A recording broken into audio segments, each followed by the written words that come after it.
एक जंगल में एक चालाक लोमड़ी और एक सीधी सादी बिल्ली रहती थीं।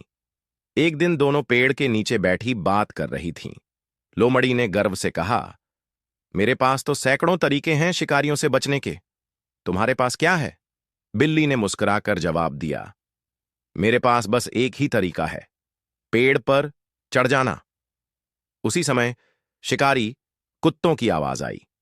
लोमड़ी सोच में पड़ गई, कौन सा तरीका अपनाऊं? इतने में बिल्ली फुर्ती से पेड़ पर चढ़ गई। लोमड़ी ने बहुत कोशिश की, पर कोई फैसला नहीं ले पाई और आखिरकार शिकारी कुत्तों की पकड़ में आ गई।